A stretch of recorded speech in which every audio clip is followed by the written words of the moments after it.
Shukavacha Arjunasthitayatayam Paryatanavanim Prabhu Prabhasai Shrinam Vatule Samatmanava Duryodhanaya Ramastam Dasyati Dena Chapare Alipsi Sayati Bhuta Tridandim Dvarapamaha Shri Shukavacha Arjunasthitayatayam Paryatam Navani Prabhu Gata Prabhasam Shrinam Matule Samatmanaha Duryodhanaya Ramastam Dasyati Dena Chapare Talipsu Sayati Bhutva Vidandi Dvarapamaha.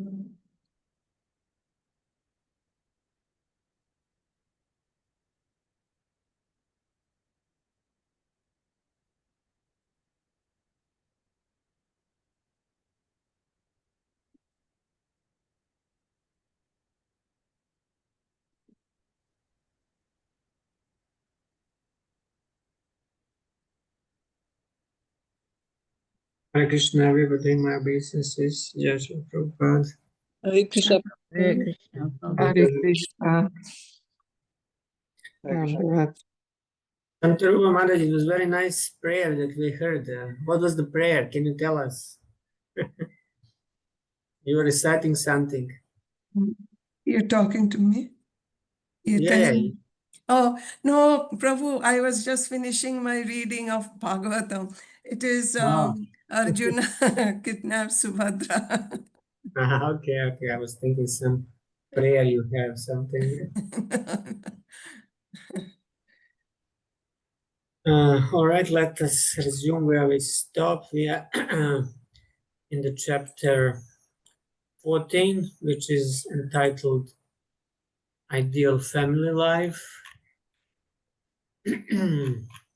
And at the beginning of this chapter, so Maharaj Yudhishthir, he is inquiring from Narada Muni how those who are staying at home and who are hopeless otherwise can be saved, how they can also attain liberation. And then Narada Muni is giving instructions how the grihastas should live, how they should conduct themselves in order to make progress spiritually also. So he's saying that they have to earn their livelihood, but instead of trying to enjoy the results of what of their work, they should offer these results to Krishna.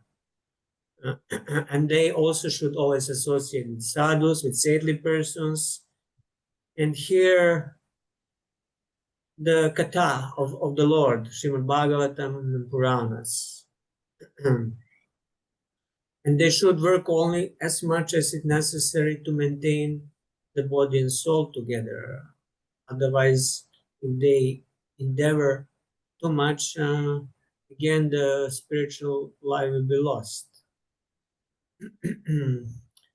So like that, he's describing, and now we are continuing in the last verse. Last class, we heard that one should claim proprietorship only as much is necessary to maintain body and soul together. But one who wants more than he is given by the Lord, he is considered a thief. And now we'll hear the next instruction in the verse 9. Om Namo Bhagavate Vasudevaya, Om Namo Bhagavate Vasudevaya. Mrigoshtra Karama Markhaku Sarish Khagamakshikha Atmana Putravat Pashyet Tarisham Antarankiyat. Translation. One should treat animals such as deer, camels, asses, monkeys, mice, snakes, birds, and flies exactly like one's own son. How little difference there actually is between children and these innocent animals. Purport: one who is in Krishna consciousness understands that there is no difference between the animals and the innocent children in one's home. Even in ordinary life, it is a practical experience that the household dog or cat is regarded on the same level as one's children without any envy. Like children, the unintelligent animals are also sons of the Supreme Personality of Godhead, and therefore a Krishna conscious person, even though a householder, should not discriminate between children and poor animals. Unfortunately, modern society has devised many means for killing animals in different forms of life. For example, in the agricultural fields, there are maybe many mice, flies, and other creatures that disturb production, and sometimes they are killed by pesticides. In this verse, however, such killing is forbidden. Every living entity should be nourished by the food given by the Supreme Personality of Godhead. Human society should not consider itself the only enjoyer of all the properties of God. Rather, man should understand that all the other animals also have a claim to God's property. In this verse, even the snake is mentioned, indicating that the householder should not be envious even of a snake. If everyone is fully satisfied by eating food that is a gift from the Lord, why should there be envy between one living being and another? In modern days, people are very much inclined toward communistic ideas of society. But we do not think that there can be any better communistic idea than that which is explained in this verse of Srimad Bhagavatam. Even in the communistic countries, the poor animals are killed without consideration, although they also should have the right to take their allotted food with which to live. And Vishnu Thakur comments, just as one divides food among one's sons, one should also give food to the animals. So no discrimination is required from Grihastha. All household members, whether they are humans or animals, should be treated equally. But see, here are not only domestic animals, because deer are deer domestic animals. I guess some sort of deer. What is the mariga here?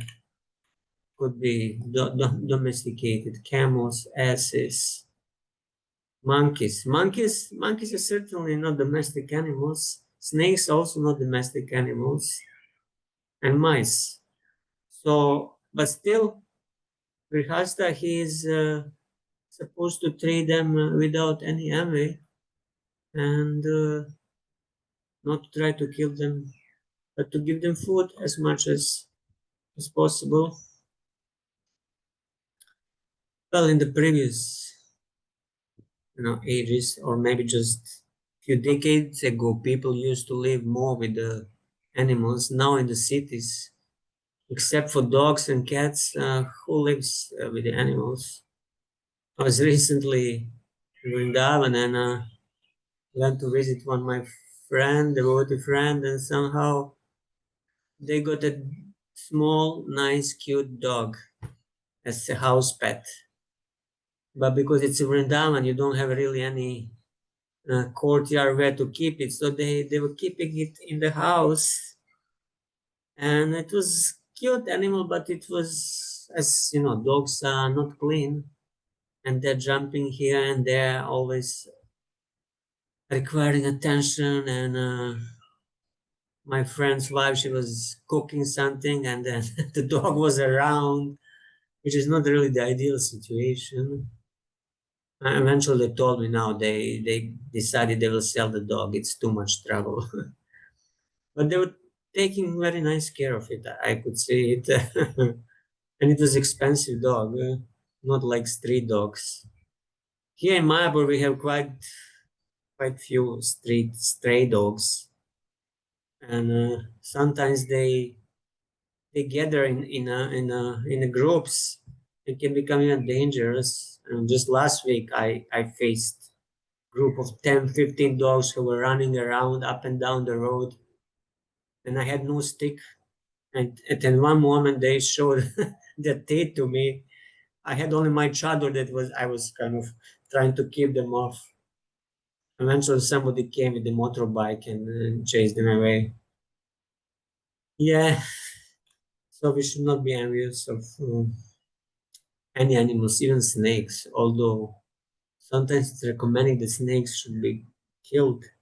But if they're not really bothering you, why should you go chase to kill the snake? Only if it's really threatening you in some way.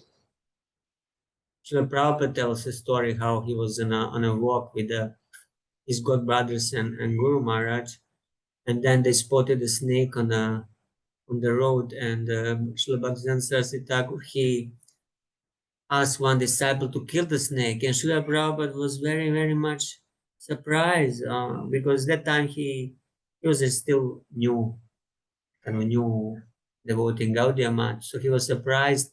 Oh, he is the saintly person, and he is ordering a living entity to be killed. But then later he read somewhere in the Shastra, whether it was Bhagavatam, that scorpions and snake and similar animals, for their own benefit, they should be killed. Yeah, like that. Mosquitoes also. I don't know how many of us are following the rule of not killing mosquitoes, especially when they land on your skin and suck your blood. But ideally, it should not be done. Well, I have a question here. Can I ask, Yes, similar in line with what you've just yes, spoken please. about, if there's a higher principle involved, it's a very difficult one to observe. But like for instance, you have Tulsi Maharani. We have lots of Tulsi Maharani, and regularly she gets infected by these, sort Bugs. of bugs and stuff. And there's nothing you can do naturally to get rid of them, apart from using something that will try and kill them in order to save the Tulsi. Like otherwise, they will sap her and kill Tulsi Maharani very rapidly. So we've been doing Tulsi Seva for years and years and years, so many years, including the manor and so on. They all say there's no choice but to use natural, but nonetheless remedies that will kill these bugs, because otherwise Tulsi Maharani will be destroyed. Similarly, if you have an infestation in the house of cockroaches or ants and flies and stuff, and it's impossible to naturally get them out of the house.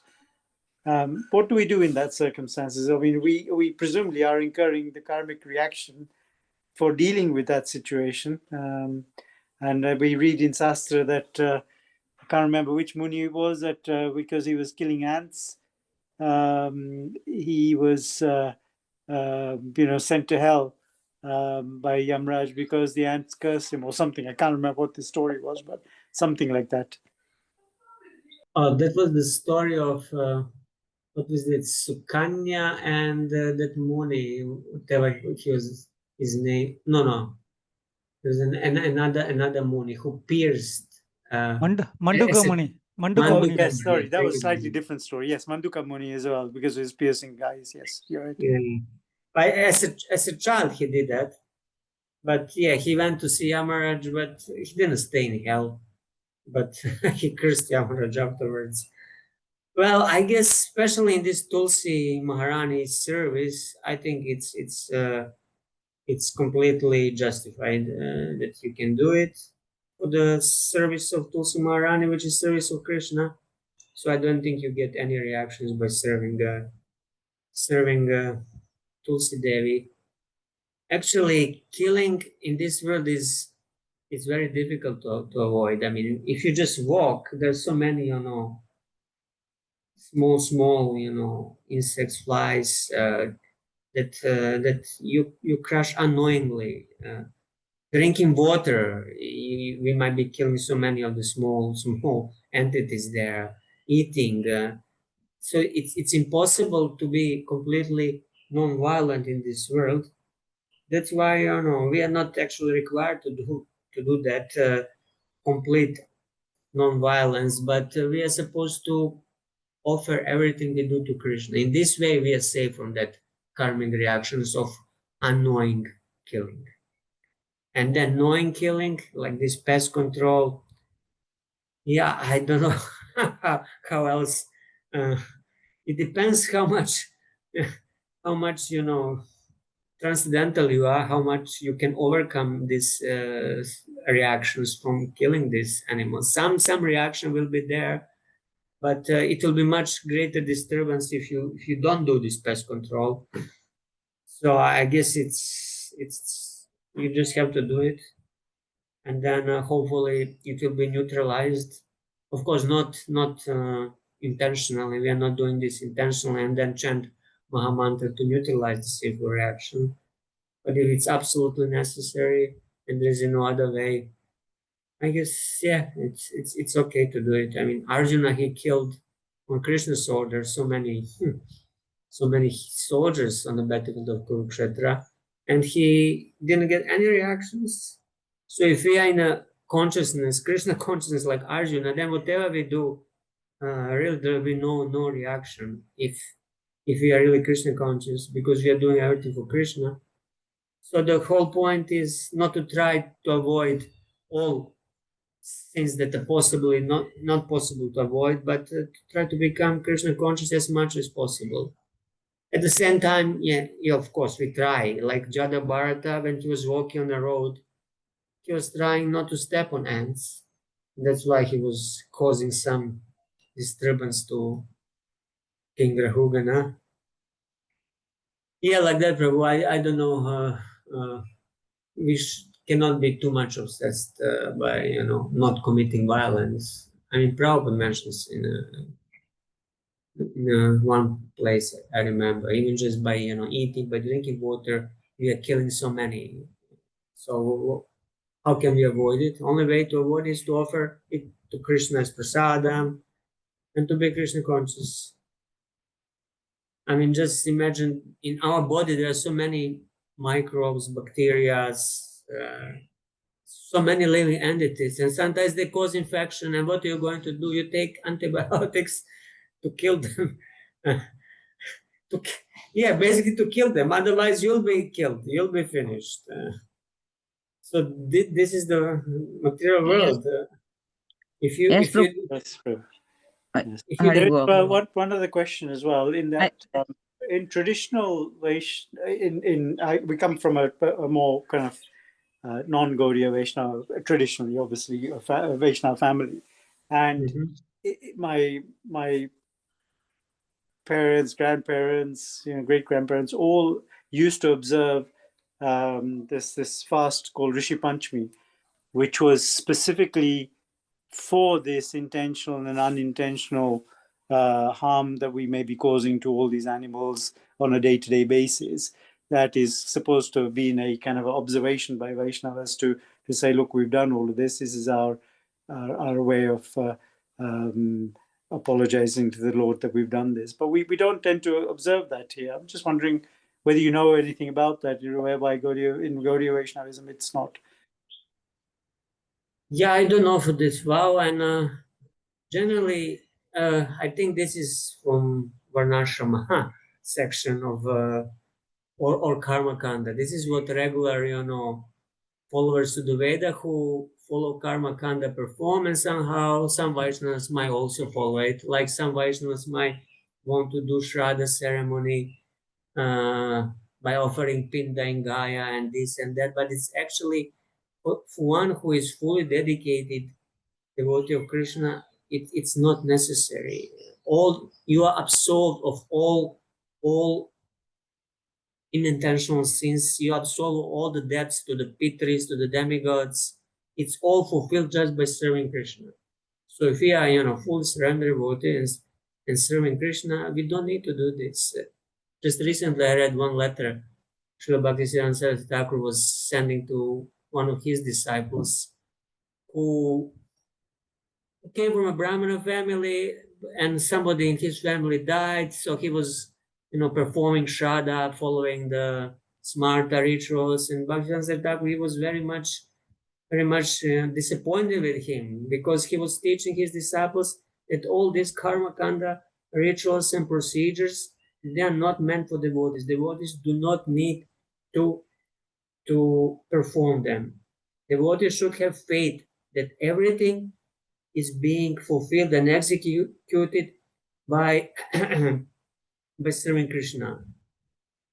But if we lack that faith, then we'll be afraid. Oh, I might get this reaction or that reaction. Better let me do this ritual and that ritual just in case, because we don't have full faith that everything is being done and we are fully protected just by, executing our duties in Krishna consciousness. So in that sense, yeah, in Gaudiya Vaishnavism, especially, for those who are fully surrendered, if you are grihasta, you can do certain rituals according to the local social customs and rules. But for your own sake, you don't really need to do them. We should have a faith that everything, that all these depths, they are being fulfilled. They are being, yeah. There is no need actually to do them. We just need to, fully surrender and execute our duties in Krishna consciousness, and all other duties will be automatically fulfilled. So this is my view on it, Prabhu.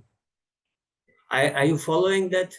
What your family was doing? That we do, although we understand exactly what you just said. The high principle is we're already absorbed with it. But just because my mother is in the house here, and we just to keep her happy and fulfilled, that we do observe that in things like Shivratri as well, because Lord Shiva is still Vaishnava, somewhat still the greatest Vaishnava. We observe our Guru Parampara's appearance day, so what's the harm in observing his appearance day as well? So we do things, but we understand the higher principle in Krishna consciousness like that. But we just to keep relatives and everyone happy as well. That we do. That's fine, Prabhu. For the social circumstances, you can do it, but in principle, you don't really need to do it, and you won't lose anything. You won't be a loser. Okay. Anybody else had something about this? I heard some other voices. So, what Mataji, somebody? Yes, about the mosquitoes. I was not killing them, but that I get chikungunya, and I was serving like anything. So now I'm thinking that I will just kill them. Yeah, I don't know. There are some instances when Prabhupada said that if they land on your skin, they can be considered attackers, and then the enemy who is attacking with the weapon, he can be killed or something like that. So maybe you can take that excuse. Attacking with a deadly weapon. So yeah, I mean that chikungunya could be deadly. So maybe it's a deadly weapon, or malaria or dengue. So Yeah, it was anyways, horrible. I suffered 6 months from that.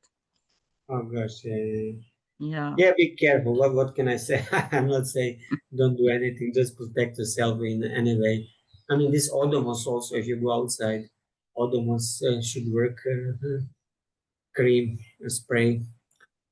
All right. Anything else? If not, let's continue reading. I think Subal Mataji would like to continue reading. Yes, Prabhu. त्रिवर्गं नातिकृच्छ्रेण भजेत गृहमेध्यपि यथा देशं यथा कालं यावदैवोपपादितम्. Translation: even if one is a householder rather than a brahmachari, a sannyasi, or a vanaprastha, one should not endeavor very hard for religiosity. economic development, or satisfaction of the senses. Even in householder life, one should be satisfied to maintain body and soul together with whatever is available with minimum endeavor. According to place and time, by the grace of the Lord, one should not engage oneself in ugra karma. So in human life, there are four principles to be fulfilled: dharma, artha, kama, and moksha: religion, economic development, sense gratification, and liberation.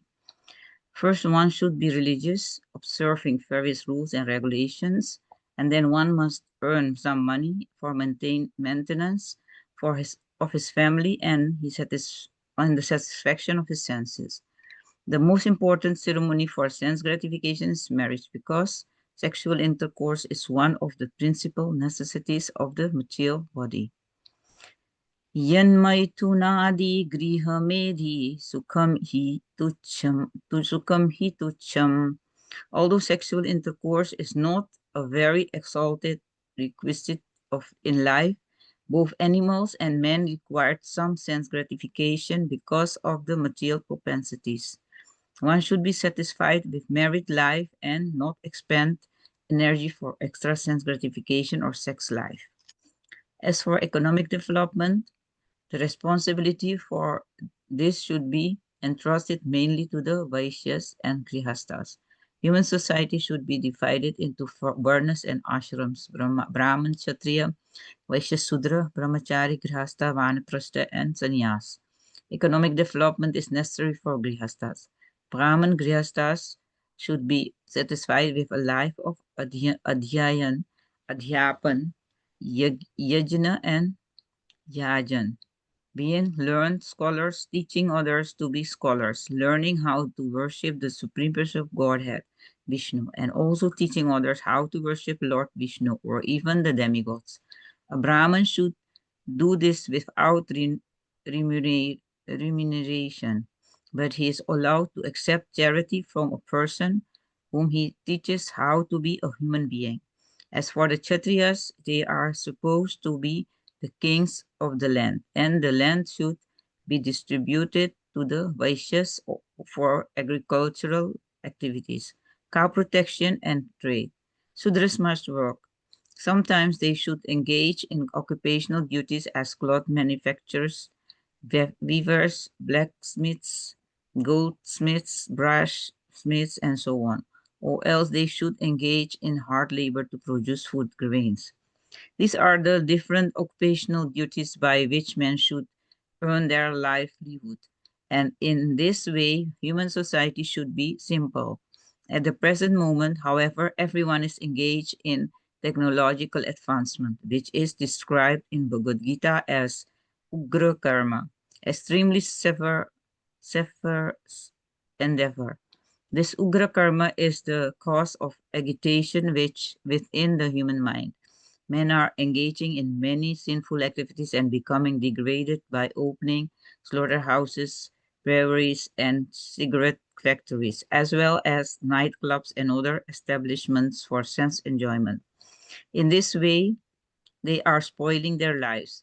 In all of these activities, of course, householders are involved, and therefore it is advised here with the use of the word api, that even though one is a householder, one should not engage himself in severe hardships. One's means of livelihood should be extremely simple. As for those who are not grihastas, the brahmacharis, vanaprasthas, and sannyasis, they don't have to do anything but strive for advancement in spiritual life. This means that three-fourths of the entire population should stop sense gratification, and simply one-fourth of the population should be grihastha. And that should be according to the laws of restricted senses gratifications. The grihasthas, vanaprasthas, brahmacharis, and sannyasis should endeavor together with their total energy to become Krishna conscious. This type of civilization is called Daivi, Daiva, Daiva, uh, Varnashrama, Daiva Varnashrama. oh yeah, Daivi Varna Ashram. One of the objectives of the Krishna consciousness movement is to establish this Devi Varna ashram, but not to encourage so-called Varna ashrams without scientifically organized endeavor by human society.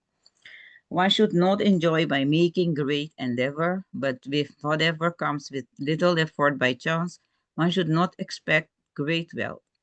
The word api signifies that this is the case for the householder, what to speak of the brahmacharis and other engaged in guru's service.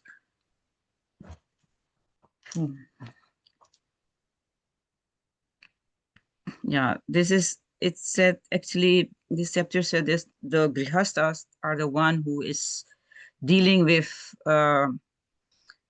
like Brahma working as a Vaishya Sudra or as a Vaishya or Sudra. And the grihastas should maintain the three of them. And the Kshatriyas, they are for ruling. And it's very and we should be, so all people should be engaged in Krishna consciousness. We should not be indulged in sex life or since gratification. And the economical development that is also for the grihastas is also like Vaishyas and Sudras. And the Brahmin should be satisfied by teaching others and by reading and dhyan, etc., becoming Krishna consciousness. And the Vaishyas and the Sudras should work like Vaishyas on the land and the Sudras for different kind of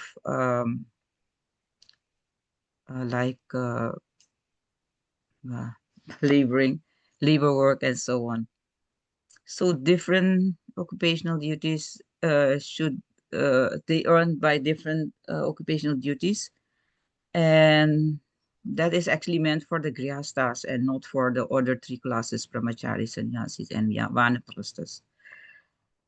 This is what I understand about this, and that is the Daivi Varna Ashram system that is then like Krishna has given us. So everyone should do his duty less is given by the shastras, then it will be okay. Otherwise, it will be a mesh. I think in ISKCON we don't have developed yet this system. It is they are trying, but it's not yet done. What I have heard from Bhakti Charuswami Maharaj previously. Yeah, I mean, we have ashramas, but varnas, it's very Yeah, difficult to. Some ashramas are there.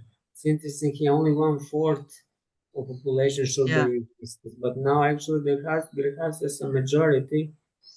You know, even in ISKCON you'll find, especially outside of India, very few brahmacharis. Hardly you see any vanaprasthas, and not to speak about sannyasis.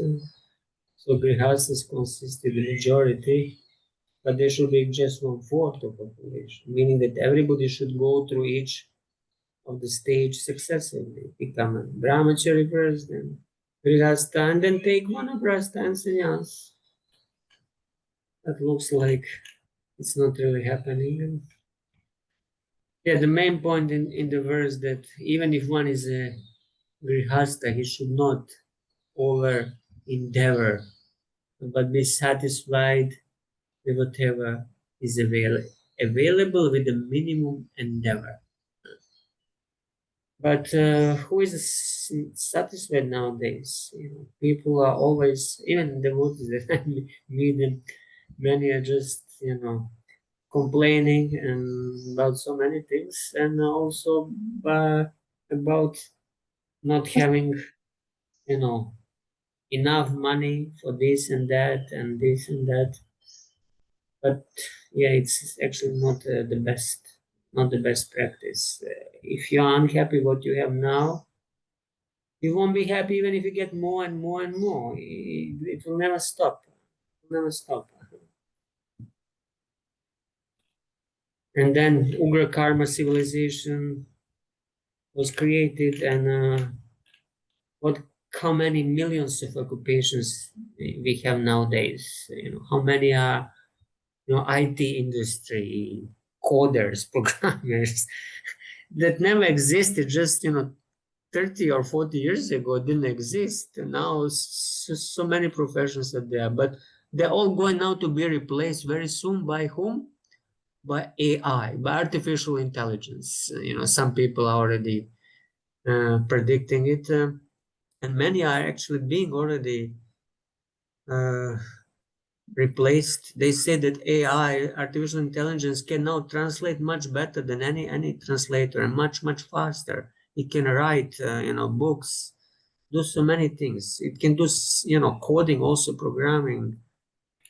So maybe all these occupations will be also lost. And then what are people going to do?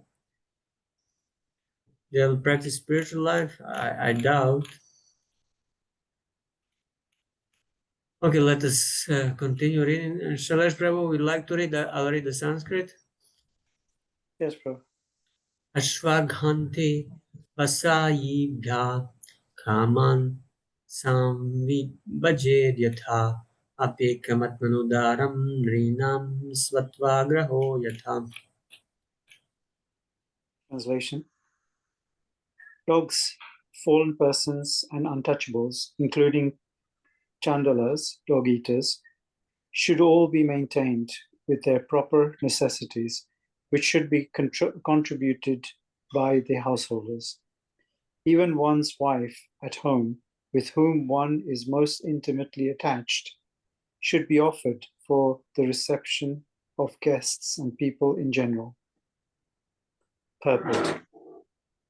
Although in modern society the dog is accepted as part of one's household paraphernalia, in Vedic system of household life, the dog is untouchable.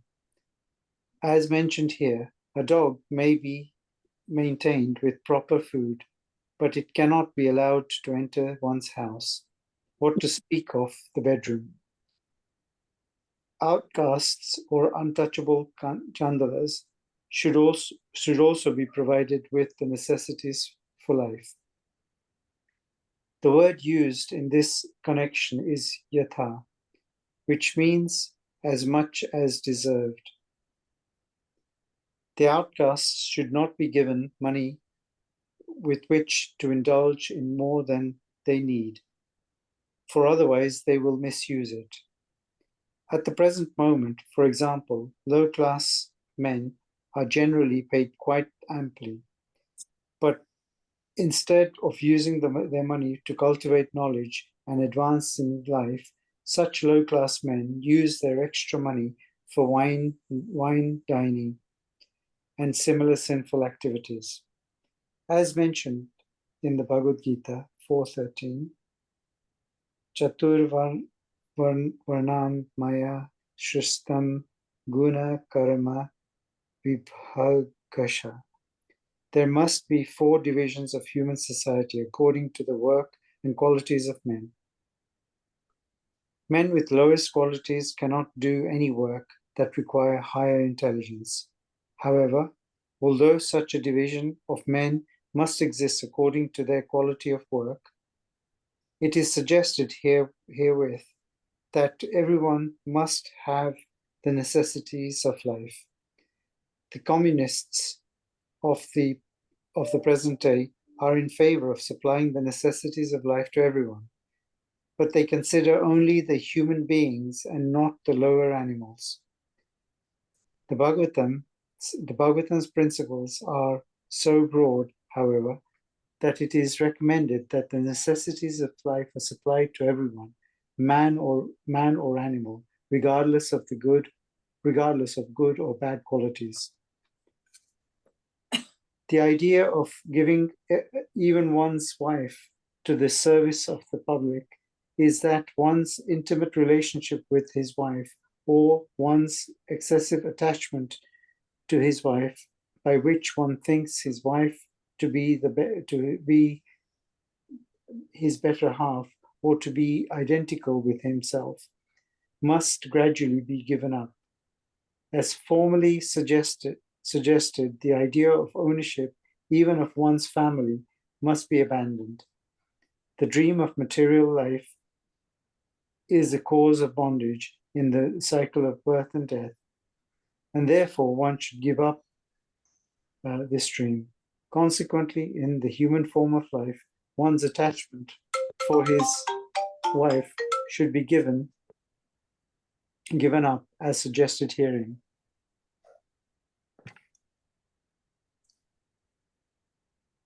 You can read Vishnu Thakur also? Yes, sorry, provide my background. I'm just trying to mute my phone. It's ringing. Apologies. Vishwanath Chakravarti Thakur. One should offer whatever is necessary to dogs, sinners, and lower castes, such as chandalas, dharam in the feminine gender is poetic license. Even though one's own service is neglected while the wife serves guests, she should be engaged thus in serving guests and not serving in any other way. Since it is said that one should divide things as much as appropriate, this is the opinion of Sridhar Swami. Others also do not take the words literally. Yat means because of which.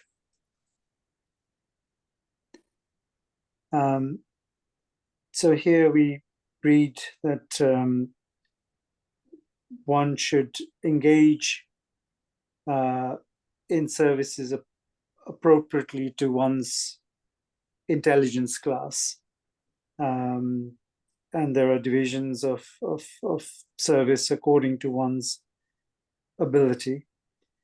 And that one should surrender attachment to family, and in particular also wife, and engage in serving for, I guess, a higher purpose. I think that's the crux of it. I've probably missed lots of finer points that you will no doubt clarify. Thank you. Yeah. So whatever one is attached to, that should be engaged in service of others, and generally, one's wife or husband is what one is most attached to. So that should be also engaged in service of others, in this case of reception of guests. I remember the story of Bill Mangal Thakur. You remember when he was going on the way to Vrindavan, he stopped at some Brahmana's house and he begged some food or something, and the wife opened the door and gave him, and he became again attracted to her. And I mean, as I remember, they received him actually in the house, and he became attracted to that lady. And but then he realized that this is going too far, so he asked for the pins to pierce his eyes, which he did. Otherwise, the husband was ready, to sacrifice his wife for the service of the guests. That was the attitude. You give everything to the guests. This is the Vedic culture. Whatever you are most attached to. Yeah. What else is here?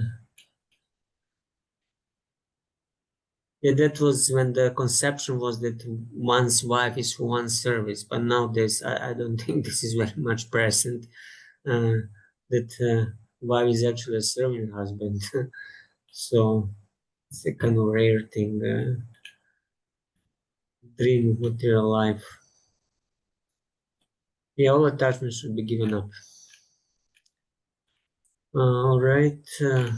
It used to also be Vedic that in the olden days also one's children, particularly sons, they would give sons to the sannyas order, or sort of order to full-time serve the lordships in one form or another in the old, particularly I guess in the Brahmins. Is that that's not mentioned here, but presumably that's also part of the same service culture, yes? Yeah, it is. But we have this example of, who was it? Lord Ramachandra, when Vishwamitra came, he asked for Lord Ram and Lakshman to to do some service for him, to kill these demons. And Maharaj Dasharatha, he was very, very hesitant, but he gave, at the end, he had to give permission.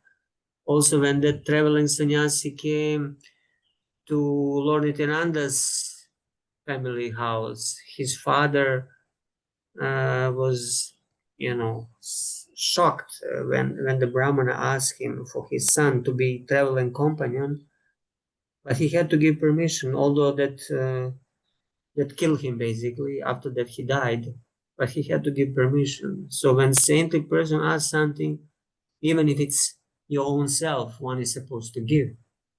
This is the Vedic culture. All right, let's continue. Shantirupa Mataji, would like to read? Yes, Prabhu.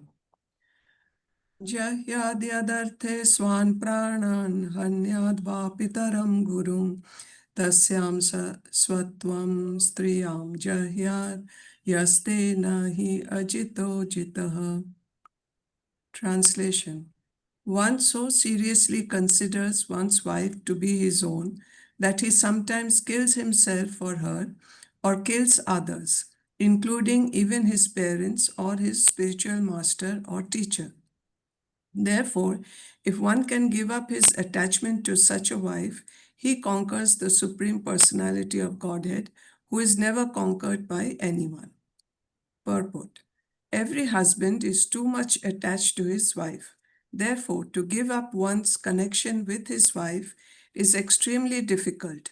But if one can somehow or other give it up for the service of the Supreme Personality of Godhead, then the Lord Himself, although not able to be conquered by anyone, comes very much under the control of the devotee. And if the Lord is pleased with the devotee, what is there that is unobtainable? Why should one not give up his affection for his wife and children and take shelter of the Supreme Personality of Godhead? Where is the loss of anything material? Householder life means attachment for one's wife, whereas sannyas means detachment from one's wife and attachment to Krishna. Vishwanath Chakravarti Thakur says this verse explains that giving up attachment to one's wife is difficult. So that is the main thing, that attachment and to something you love most, and being detached from such a person or thing or an animal, whatever, and be attached to Supreme Personality of Godhead, actually who will fulfill all the desires of the loving propensities and other such enduring relationships. So in the purport, Prabhupada is also saying that although the Supreme Personality of Godhead is not we are not able to conquer, is not conquered by anyone, but he comes under the control of a devotee who can be detached from family life or the things he loves most. So if the Lord is pleased with the devotee, then what else is required? So all your desires are fulfilled. So I think that's it. So we should give up the sense of attachment for anyone, for one's wife or husband or anyone, a family, and be attached to Krishna instead, which will fulfill all our desires. Thank you. Yeah, we should try to become attached to Krishna, and then all other attachments will lose their strength. Okay, let's continue. Gunaraj Prabhu. Yes, Prabhu.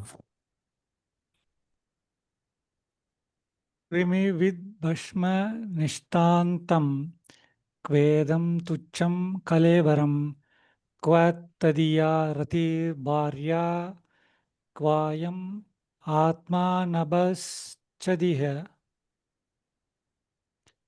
Translation. Through proper deliberation, one should give up attraction to his wife's body because that body will ultimately be transformed into small insects, stool, or ashes. What is the value of this insignificant body? How much greater is the Supreme Being who is all pervading like the sky? Purport. Here also the same point is stressed. One should give up attachment for his wife, or in other words, for sex life. If one is intelligent, he can think of his wife's body as nothing but a lump of matter that will ultimately be transformed into small insects, stool, or ashes. In different societies, there are different ways of dealing with the human body at the time of the funeral ceremony. In some societies, the body is given to the vultures to be eaten, and therefore the body ultimately turns to vulture's stool. Sometimes the body is merely abandoned, and in that case, the body is consumed by small insects. In some societies, the body is immediately burned after death, and thus it becomes ashes. In any case, if one intelligently considers the constitution of the body and the soul beyond it, what is the value of the body? Antavanta ime deha nityasyokta sariranaha. Bhagavad Gita 2.18. The body may perish at any moment, but the soul is eternal. If one gives up attachment for the body and increases his attachment for the spirit soul, his life is successful. It is merely a matter of deliberation. Vishwanath Chakravarti Thakura comments, this verse gives the logic for giving up attachment to wife. Her body finally ends, nishta, in worms, stool, or ashes. What is the attachment to the wife's body? Tadiya ratihi. What is the Supreme Lord, Atma, who covers even the sky? This means if one attains the Lord by giving up attachment to the wife, so much more is gained.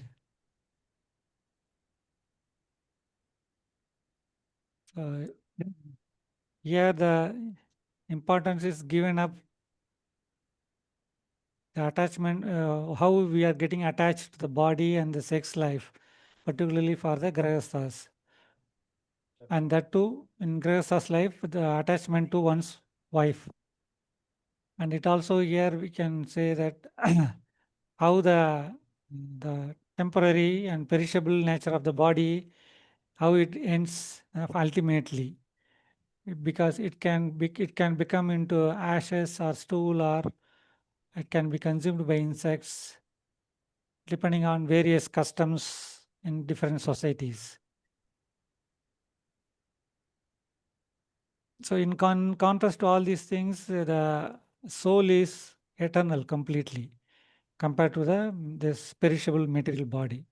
Therefore, the intelligent person should reflect on this reality and detach from all attachments and focus on the eternal soul. And that will lead one to true success in life. Thank you. Yes. So this is all written from a male or man's perspective. So one would naturally ask, what about ladies? Should they give up also the attachment to their husband's body? Yeah, naturally, it is so. Although one may argue, if a man is attached to a woman, in next life he'll get a woman's body, which is somewhat degradation. And then if a woman is attached to her husband, and then in next life she'll get a man's body, which will be upgrade. Some progress will be will be there, but still it will keep us in a cycle of birth, that whether we get a body of a man or the women. And one can say also it's a dharma of a wife to follow and serve the husband, and then naturally, she's attached to him. And if the husband is spiritually advanced, then she shares the benefit. She shares the benefit of his progress. And even if he's not spiritually advanced, if she's executing this three dharma very strictly, she goes to Swarga. She's elevated to the heavenly planets just because of following her dharma, three dharma. We have an example of Gandhari, for example, the wife of Dhritarashtra. Dhritarashtra was not very advanced. Actually, he was completely ignorant. But still, she was very much obedient, attached to him, and follow him blindly, literally putting a blindfold over his eyes for most of her life because he was blind. She didn't want to be superior to him. So this was very strict adherence to her dharma as a wife, which definitely demands recognition, and it's rewarded after the life by elevation. But again, it's just Varga or heavenly planets. After that one again comes down. So ultimately, one needs to detach himself from abandon all the dharmas, like Krishna as sarva dharmam parityaja mamekam sharanam vraja. Then only one will be free. All right. Let's go to the next. Dhanashri Mataji. Yes, Prabhu. Okay. Sidair Yajna Vasista Tantana Tayi Krapayet Vitim Atmanaha Shese Swatwam Tyayan Pragnyaha Padavim Mahatam Iyat. Translation: an intelligent person should be satisfied with eating prasad, food offered to the Lord, or with performing the 5 different kinds of yagna, panchasuna. By such activities, one can give up attachment for the body and so-called proprietorship with reference to the body. When one is able to do this, he is firmly fixed in the position of a Mahatma. Purport: nature already has an arrangement to feed us. By the order of the Supreme Personality of Godhead, there is an arrangement for eatable for every living entity within the 8,400,000 forms of life. Eko Baunam Yo Vidabati Kaman. Every living entity has to eat something, and in fact, the necessities for his life have already been provided by the Supreme Personality of Godhead. The Lord has provided food for both the elephant and the ant. All living beings are living at the cost of the Supreme Lord, and therefore, one who is intelligent should not work very hard for material comforts. Rather, one should save his energy for advancing in Krishna consciousness. All created things in the sky, in the air, on land, and in the sea belong to the Supreme Personality of Godhead, and every living entity, every living being is provided with food. Therefore, one should not be very much anxious about economic development and unnecessarily waste time and energy with the risk of falling down in the cycle of birth and death. Vishwanath Chakravarti Thakur says, previously it was said that one should maintain attachment to object only to the extent of filling the belly. Now the means of doing that is explained. One should maintain oneself by the remnants of the sacrifices arising from the materials of the sky, earth, or by accident. Yes. It is explained here that nature is well organized. We have everything we need, which is given by the Lord. Every species of life, every animal has its share of food, and we should be satisfied with whatever is coming every day, because it's the gift of the Lord that we get our share of necessities of life. So Yeah, you don't see many people actually dying from hunger.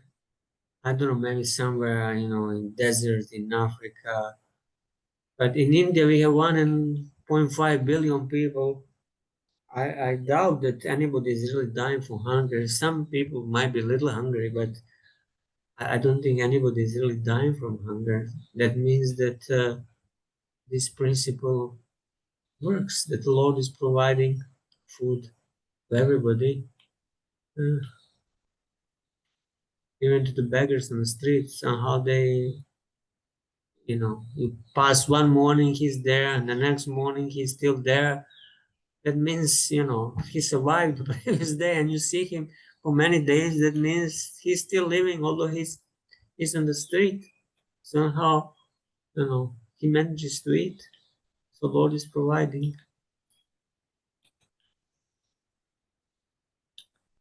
So we should not be very much anxious about economic development, which is something that is completely opposite to the core of the modern society, which is all about economic development. All right, let's continue. Silvakarini Mataji, you would like to read?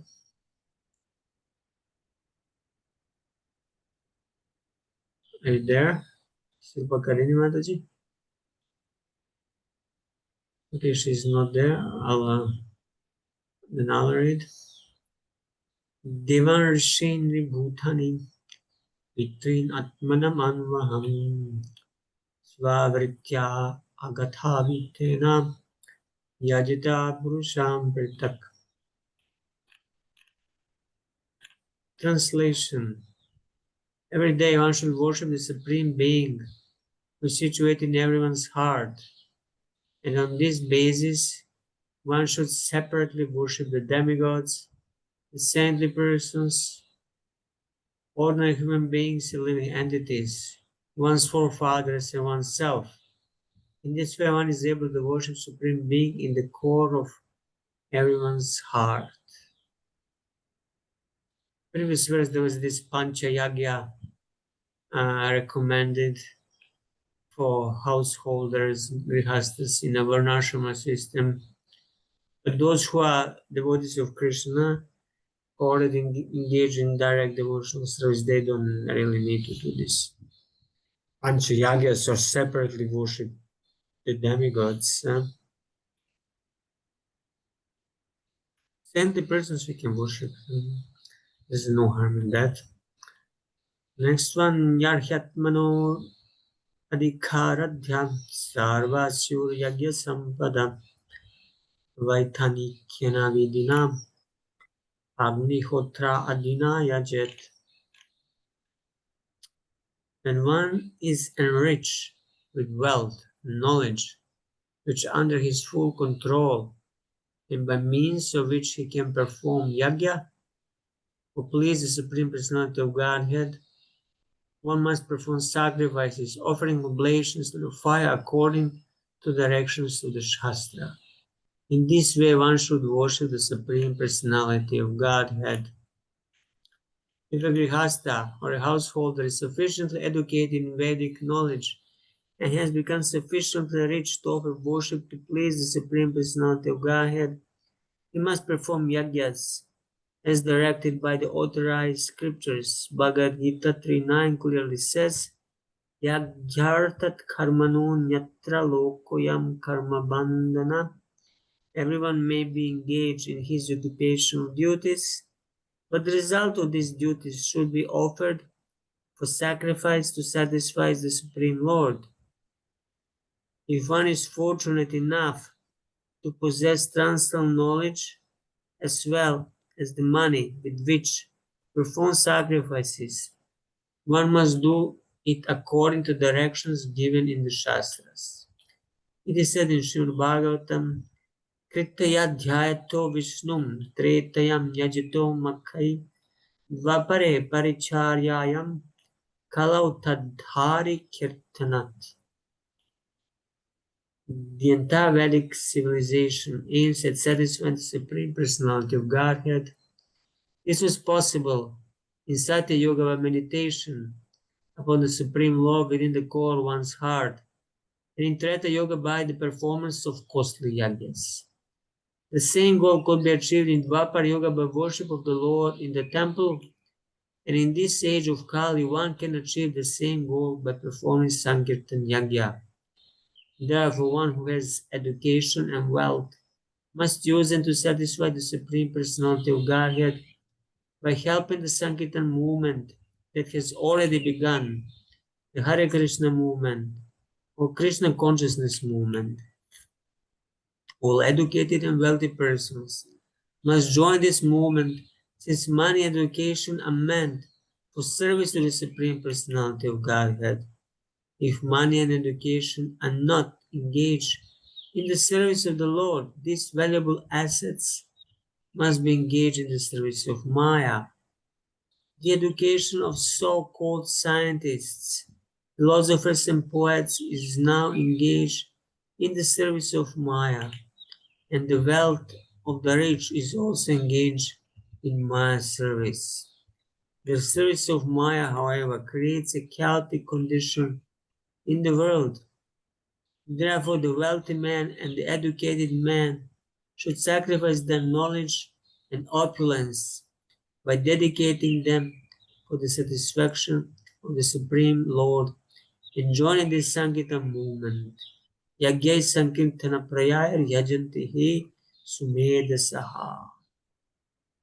So those who are intelligent in this age should worship the Supreme Lord by Sankirtan Yagya. This is instruction of Srimad Bhagavatam. So Narada Muni, obviously, he's speaking this in a different context of fire sacrifices and oblations, and it was obviously spoken in another age. But in this age of Kali, it's just not practical. First, all the yagas, they are very costly. You require pure ghee, you require many other ingredients. So, and if every day for the, for even small fire yaga, you need at least, 2,000-3,000 rupees every day. Just imagine every day, or you are spending money for all the ingredients for the sacrifice, and then to arrange for the, yagya kund, and to do yagya, it takes a lot of time, a lot of money and effort, and the result is very little comparing to what you can achieve just by performing Sankirtan Yagya. Just chanting Hare Krishna. It is so simple. So we are actually very fortunate, but we have to take advantage of this, and we should remember that whether we chant on japa or together in a Sankirtan, it's all Yagya. It's Yagya, and it's meant for Krishna's pleasure. So that should be the meditation when we take our japa or we chant with others. This is meant for Krishna's pleasure. And if Krishna is pleased, all demigods are pleased, and then there is no need to perform fire sacrifices. All necessities will be provided just by this chanting of Hare Krishna. So Prabhupada is here requesting all educated and wealthy persons to join this Hare Krishna movement. And since he left 50 years ago, many did join, but still many are there who didn't join, and we are waiting for them to join. Hare Krishna Prabhu, Hare Krishna, yes. able to ask a question? Please. Yes, I have noticed since a few months now, very often when a devotee move to a new house, they make a fire sacrifice. What is the use of that? Is it really necessary, or is that what It's a customary sacrifice called Griha Pravesha that is traditionally performed when you move in a new house. Is it really necessary? Well, you could replace it with the Sankirtan Yaga and it would do the same or even better. It's meant for invoking auspiciousness. It's meant to invoke auspiciousness. You're kind of offering that new house or whatever new object is to the Lord and asking for auspiciousness, for it to be protected. So you can do it with fire sacrifice, or you can just have some chanting in a group chanting the Sankirtan, Harinam Yagya, that will do the same. Okay, so you can put a recording of Prabhupada, for instance, and you can light incense in the house. Also, is that efficient? Yeah, you could do it, but it's better if you invite somebody and then you sing a little bit Hare Krishna, and at the end you offer the guest some prasadam because every sacrifice is ended with it's finished by distribution of prasadam. So whether it's a fire sacrifice or it's a Sankirtan Yagya, some prasadam should be distributed. So that's why it's auspicious to invite guests and then distribute some prasadam to them. In this way, you get their blessings, their good wishes. Yes. Okay. Yeah. Otherwise, if you don't have means, then it's a different thing. And generally, this is done for the new house, not you are renting some house and you're moving from one apartment to another. You don't need to do this. It's not your house. When Okay. you just build a new house and then you want somehow to sanctify it. Oh, it has to be your own property. Okay. Yeah, to sanctify the house by this Griha Pravesha Yagya. All right. Let us continue. Sibakarina Mataji, are you now there? Would like to read?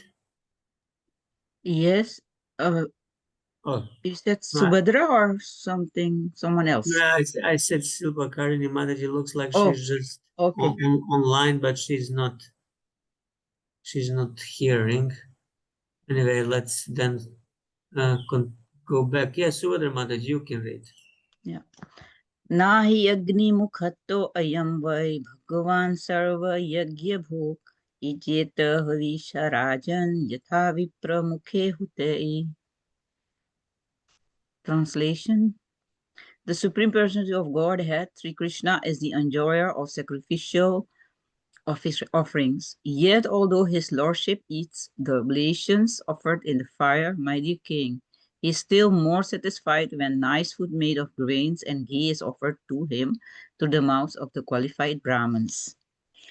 Purport. As stated in Bhagavad Gita 3.9, Yagyarthat karmano anyatra loko ayam karma bandhanaha. All fruitive activities should be performed for sacrifice, which should be directed toward pleasing Krishna, as stated elsewhere in Bhagavad Gita 5.29. Bhuktaram yagya tapasam sarva loka maheshwaram. He is the supreme Lord and enjoyer of everything. However, although sacrifice may be offered to please Krishna, he is more pleased when grains and ghee, instead of being offered in the fire, are prepared as prasad and distributed first to the Brahmins and then to others. This system pleases Krishna more than anything else. Furthermore, at the present time, there is very little chance to offer sacrifices by pouring oblations of food grains and ghee into the fire, especially in India. There is practically no ghee for everything that should be done with ghee. People used a certain type of oil preparation. Oil, however, is never recommended for offering in a sacrificial fire. In Kali Yuga, the available quality of food grains and ghee is gradually diminishing, and people are embarrassed that they can't produce sufficient ghee and food grains. Under the circumstances, the Shastras enjoin Yajya Sankirtana Prayer Yajanti Sumedhasa.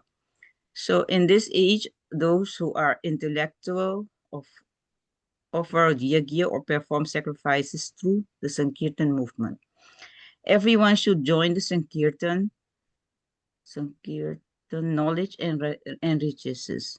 In No, our no, Sankirtan, you skip one sentence. Everyone should join Sankirtan everyone should movement. join the Sankirtan movement, offering to the fire of this movement the oblations of his knowledge and riches. In our Sankirtan movement or Hare Krishna movement, we offer symptomous prasad to the deities and later distribute the same prasad to the Brahmins, the Vaishnavas, and then to the people in general. Krishna's prasad is offered to the Brahmins and Vaishnavas, and the prasad of the Brahmins and the Vaishnavas is offered to the general populace. This kind of sacrifice chanting of the Hare Krishna mantra and distributing of prasad is the most perfect and bona fide way of offering sacrifice for the pleasure of Yajna or Vishnu. One should not be too attached to performing sacrifices. The Lord is not worshipped as much by offering to the mouth of the fire as he is worshipped by offering of food to the mouth of the Brahmins. So in this verse, you can see this. It says that rather offer prasad, ghee and prasad through the mouth of Brahmins to the Lord, and not by fire sacrifices. The Lord is more pleased if you offer it through through the Vaishnavas, the Brahmins. And yeah, that is the main actually. And the ghee is not, there is no pure ghee anymore in India. And oil is not so good for sacrifices. So the Sankirtan Yagya, one should do like we are doing in ISKCON, just do Sankirtan Yagya and offer prasad to the Vaishnavas, Brahmins and Vaishnavas. It says Brahmins and Vaishnavas, but yeah, Vaishnavas is the best, no? Yeah, Vaishnavas, Brahmana, topmost Brahmana means Vaishnava actually. Yeah. Vaishnava is automatically a Brahmana, but Brahmana might not be a Vaishnava. So that's why Vaishnava is a higher term. Mm. But generally in those days, and when Narada Muni was speaking, these all Brahmanas, they were Vaishnavas, so there was no difference in these two terms. Later, some Brahmans became smartas or impersonalists, and this basically became degraded Brahmanas. So it doesn't mean here this sort of Brahmanas. Brahmanas means those who are devotees of Krishna or Vaishnavas. Yeah. Well, regarding this, no, not having pure ghee is not available. There is definitely a lot of cheating in the ghee industry in India. A lot of these companies, so-called companies, popping here and there, selling pure ghee. But how can you trust it? And it's very difficult to determine. Even if you take it to the lab, you can only determine whether it's milk fat or not. If it's pure milk fat or not, but you cannot determine, the quality of ghee, whether it's a, ghee that is from cream or it's a Bologna ghee from yogurt, or many things are not discoverable even by the lab tests, unless you do very expensive tests. So sometimes they mix that oil thing, which is called dalda or something. They mix it with the ghee. Sometimes they even mix animal fat or beef tallow, so it's not even vegetarian. So that's why there was a big scandal some months ago in Tirupati, where it was discovered that in these ladus that were offered to Balaji, ghee was used that was not pure vegetarian ghee that contained animal fat, because the temple manager was buying cheap ghee for making these ladus without checking whether it was bona fide or not. And then the next management it came, they did the tests and they discovered it was a big scandal. You offer something to the that is not vegetarian, and then you distribute it to millions of pilgrims who are thinking, oh, we are eating prasadam of Balaji, which is not vegetarian. This is horrible, terrible. So definitely utmost precaution is required when buying ghee, whether in India or elsewhere. I remember the manor, they used to have these big cans of ghee of 5 kilos. It was very easily available in UK. So somehow, uh, I'm not sure, Shailesh, probably you know if what is the situation with the ghee in UK now. Yeah, the ghee here tends, at least the pure butter ghee tends to be as pure as one can get it, I guess. There's very little contamination.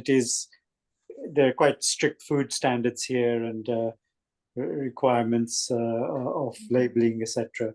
So I think the ones that are manufactured here in the UK, I think there is Mm. ghee that comes as imported from India. That I guess is falls into the same category of unknown, but stuff that's made here. Although at the manor also, both at the manor and Soho now, I think what is offered to the deities is through the ahimsa internal manufactured process and Yeah. made from the ahimsa milk. And the deities, what's offered to the deities is always ahimsa. Mm. Obviously, for the prasadam for the devotees, they do use external bought-in ghee, etc. Mhm. Yeah, that's the best. If one can make his own ghee from milk, then you know what you made and nobody can cheat you. Or at least buy from devotees who are making ghee. Here in Mayapur, we have some Damodar ghee made by a devotee who has this Damodar bakery. And somehow I found that ghee, although it's not Bologna ghee, I found it very nice actually. I used to buy some expensive Bologna ghee, which was 3 times that much from internet, and somehow the taste couldn't match this Damodar ghee, which is just ghee from cream. So I just switched back to to his ghee, although it's only 600-700 rupees comparing to expensive 2,000 rupee ghee, which is claimed to be Bologna, but you don't really know. You cannot trust just the label, and definitely in India, quality controls not really very strict. But as you said, in UK it must be the case. So just save there. All right, we have 5 more minutes. A quick question here. With respect to that incident of Tirupati Balaji Mhm. using, cheap ghee, which was contaminated with animal fats, I presume the Lord would have accepted it or wouldn't have accepted it, because those which are making it as an offering wouldn't be aware that people have bought this. It's presumably the person that's made the decision to buy it cheap, knowingly or unknowingly. Um, the karma going through the system, and particularly the pilgrims who are accepting it as prasadam, presumably wouldn't get the karmic. I mean, yes, it's a bad thing, but those that are receiving it in good faith as prasadam would still get the benediction of a prasadam, presumably. And I guess the Lord would have accepted it if it was unknowingly made by those the brahmanas who are offering it, it's presumably the karma sits firmly with the person who has made the deceptive choice to contaminate. Yes, Prabhu, I don't know really. The Lord can do anything. He can accept it even if it's not pure. And yes, as you said, I guess the innocent pilgrims, they're not, going to hell just for eating Balaji's Mahaprasad. They're eating it in good faith. They're accepting it in good faith. One my friend, he was given it, and somehow he didn't eat it. He just put it aside, and then the next day, the story was in the newspaper. So he was very, very happy that he did eat the thing. But whether it's prasad or not, I cannot say really. Only Krishna can say. And yeah, it's complicated case. Yeah. Even recently here, there was some article going on social media about the so-called Mayapur was going around, how under this name Mayapur ghee, so many different so-called geese have been sold. And actually, it's not even ISKCON Mayapur ghee. There are so many, businesses, devotee or whoever has some business, and he's making some ghee, and he's putting some labeling as Mayapur ghee, and then it's being sold all over the place. Devotees come and buy. Even ISKCON Mayapur Goshala ghee, which is not called Mayapur ghee, it's called Maya Pure. They made a brand now, and they call it Maya Pure. Even that ghee is not made from ISKCON Mayapur cows, because we don't have many cows, and whatever cows we give, it's hardly enough milk for the deities. It's not even enough for the deities. What to speak about making ghee?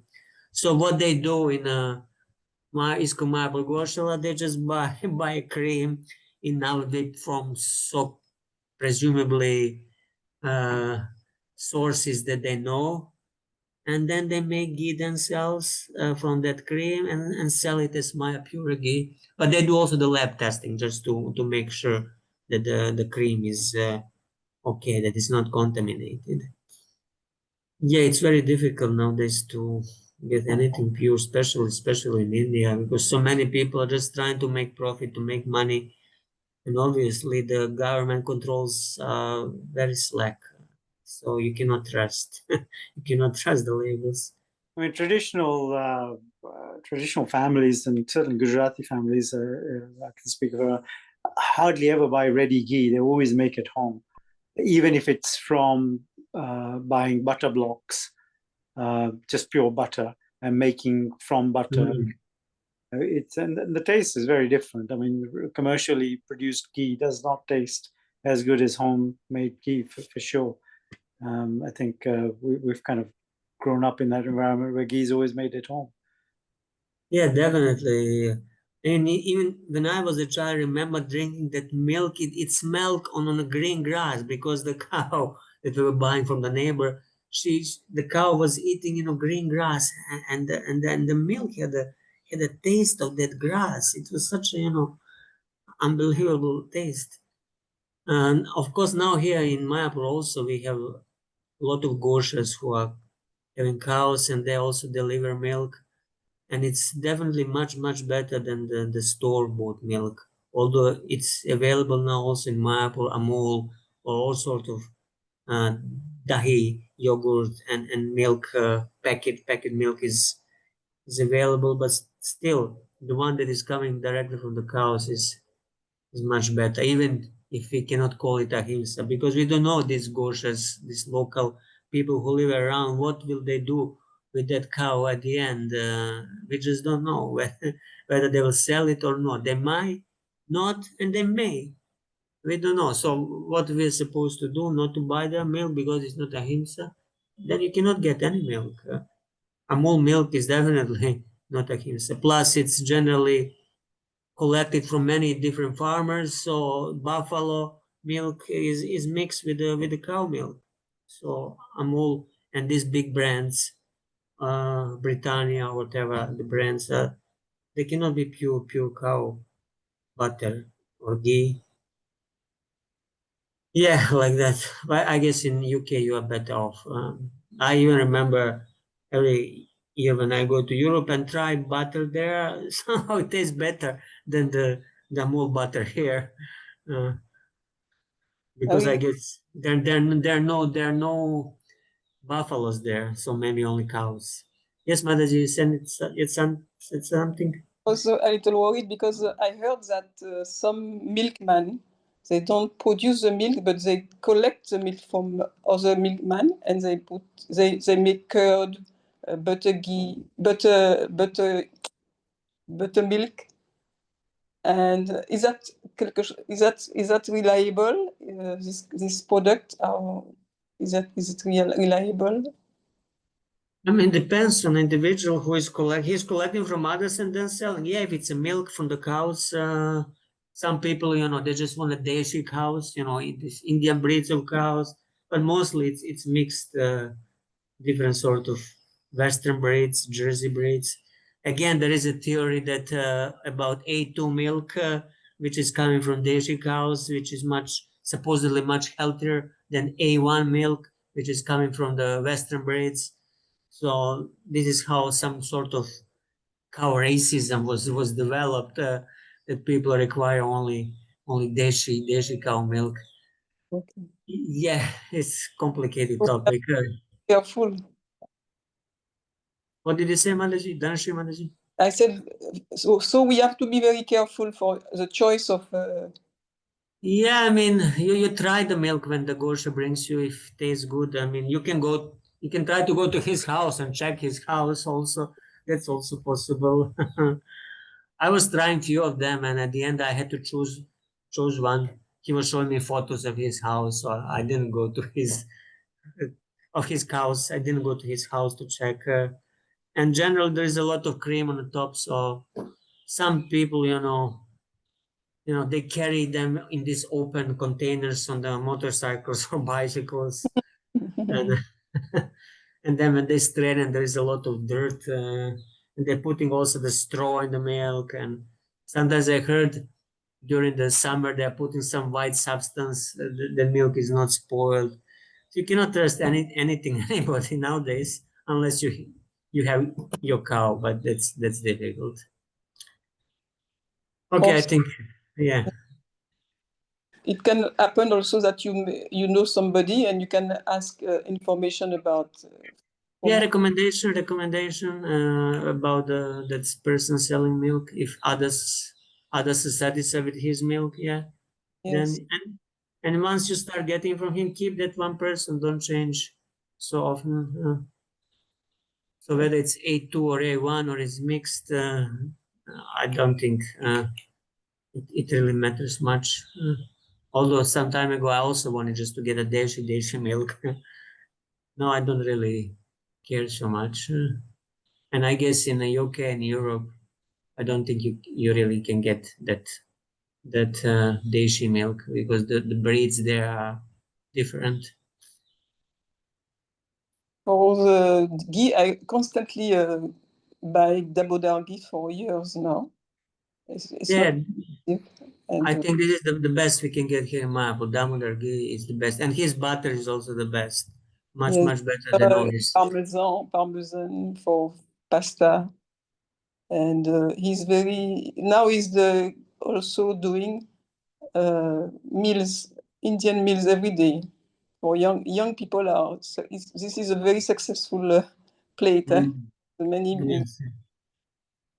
I don't mean to make a commercial for him. That's not what I am doing. But sometimes we need some reference in Mayapur to buy something.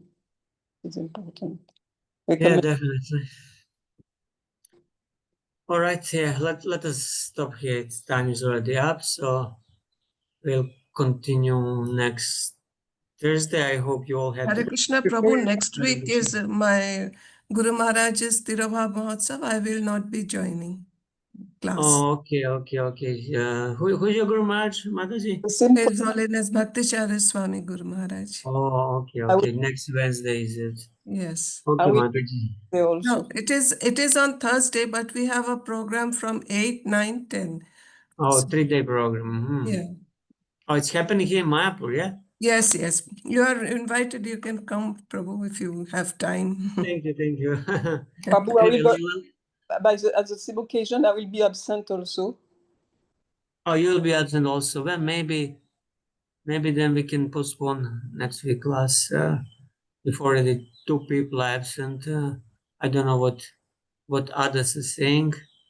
I am also out of Mayapur, Prabhu. Are you all be also out of? Okay, then let's cancel next week, and then after 2 weeks we continue. Okay, Hare Thank you, Krishna. everybody. Hare Thank you. Krishna. Before you Hare disappear, Krishna. can I just Dhanyavad take Pranam. 2 minutes of your time? Yes, Shailesh Prabhu.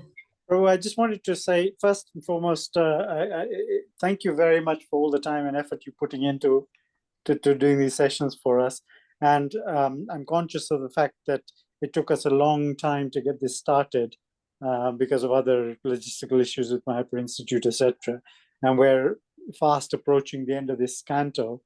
I would like a humble request for you to please consider, as soon as you're able to continue with the continuation of Canto 8. We'd like to try and continue with this journey with you if that's possible. And I'm making this note now so that if you Mhm. plan for it, we would be very, very obliged. And I hope I'm speaking for the rest of the class as well. Yeah, if you all wish, I have no problem continuing straight away because I'm in Mayapur. I'm not traveling at the moment, so I have no problem. So if you all would like to continue, we can continue immediately Yes. after we finish the 7th. Yes, Prabhu. Okay, so we'll speak when you come to the end of the 7th canto. Thank you, Prabhu. Thank you all Sorry very for much. Thank you, Prabhu. Thank Thank you, you. Prabhu. Krishna. Hare Krishna, Hare Hare Krishna. Krishna. Thank you, Prabhu. Thank you. Panchakalpatarubhyasya vipasabdaya chapati dhanam bhavanebhya Vishnu.